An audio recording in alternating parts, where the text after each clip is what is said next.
At the stroke of the midnight hour, when the world sleeps, India will awake to life and freedom. सहारा मिला है जिसको सल्तनत-ए मुगलिया का, सबसे जुदा नायाब हूं बाजार में दुनिया का। एक बादशाह की बेटी ने मुझको बसाया है, हिंदुस्तान की खुशबू मेरी गलियों में नुमाया है। चांद उतरे मेरे दर देती है यमुना आ पानी, मुझको कहती है दुनिया ये सारी चौक ए चांदनी मुझको। आजादी के दौर से अब तक देश न जाने कितने रूपों में बदल गया, लेकिन कुछ निर्माण ऐसे हैं जो विकास के साथ उसी तरह प्रासंगिक हैं जिस तरह आजादी के पहले हुआ करते थे। इन धरोहरों में पीढ़ियों की विरासत बसी है और विकास की नई निशानियां भी। इन धरोहरों ने मुगलों का आता और गुजरता दौर देखा, फिर अंग्रेजी हुकूमत का परचम लहराता देखा। 1857 की क्रांति से लेकर जंग आजादी का दौर देखते हुए कई पीढ़ियों की कहानी अपने में समेटे हुए ये धरोहर आज भी रोजमर्रा की जिंदगियों से जुड़ी हुई है। ऐसी ही नायाब धरोहर है दिल्ली का चांदनी चौक। ये वो चांदनी चौक है जिसने दिल्ली को बनते और बिगड़ते देखा है।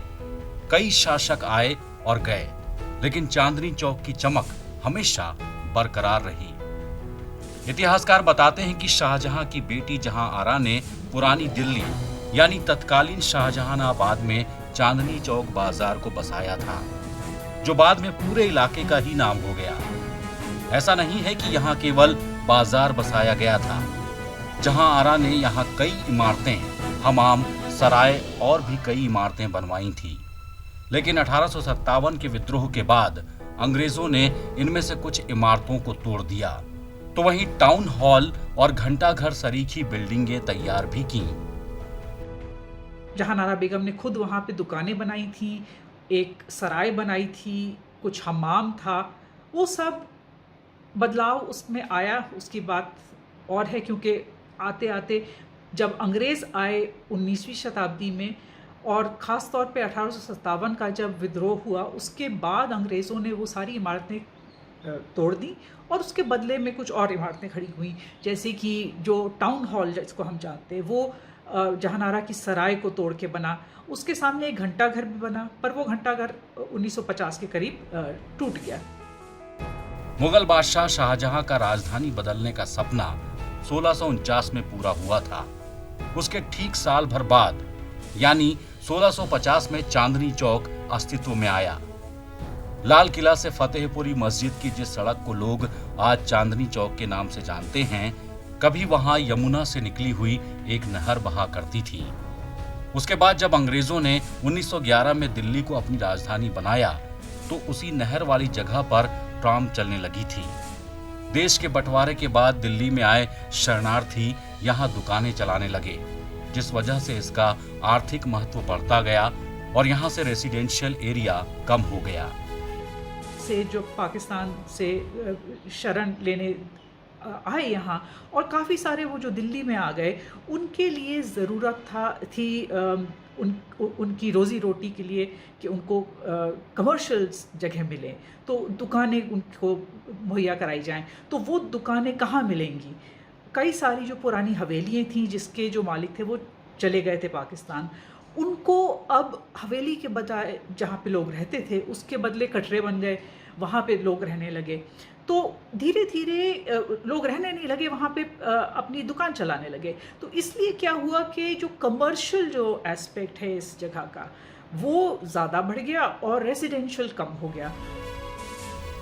चांदनी चौक की शुरुआत लाल किले से होती है और फिर जैन मंदिर, गौरी शंकर मंदिर, गुरुद्वारा, शीशगंज होते हुए फतेहपुर मस्जिद तक के एरिया को अपनी बाहों में समेटे हुए है।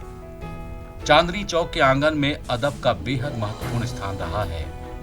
चाहे बल्ली मारान गली हो, खारी बावली, किनारी बाजार, मोती बाजार या जायका पसंद लोगों का गंतव्य पराठे वाली गली, इन सभी को चांदनी चौक अपने में समेटे हुए है। चांदनी चौक में अलग अलग तरह की दुकानें इसकी खासियत है। यहाँ की सांस्कृतिक परंपराएं इसे अलग बनाए रखती हैं। उर्दू के मशहूर शायर मिर्जा गालिब भी चांदनी चौक से सटे हुए बल्ली मारान इलाके से जुड़े हुए थे। कोई भी शहर जितना पुराना होता जाता है, जाहिर है उसमें बदलाव भी होते जाएंगे। चांदनी चौक से और शाहजहानाबाद से जो जुड़ा हुआ है वो सांस्कृतिक जो उसकी परंपरा है। तो जैसे उर्दू ज़बान है, कई सारे हमारे जो शायर रहे हैं उनमें गालिब का नाम सबसे आगे आता है। वो शाहजहानाबाद से जुड़े हुए हैं और इस इलाके से ही जुड़े हुए हैं। बल्ली मारा जो है वो चांदनी चौक के काफ़ी पास है, वहाँ पे रहा करते थे वो। तो उसकी सांस्कृतिक भी एक बहुत बड़ी परंपरा रही है। 1857 की क्रांति के बाद हुए बदलावों का गवाह रहा दिल्ली का चांदनी चौक। आज ऐसी विरासत है जिसने गुलामी का दौर देखा, आजादी की सुनहरी सुबह देखी और आज भी दिल्ली ही नहीं बल्कि देश की सांस्कृतिक विरासत को अपने आंचल में समेटे हुए है। दिल्ली को गर्व है अपनी इस विरासत पर।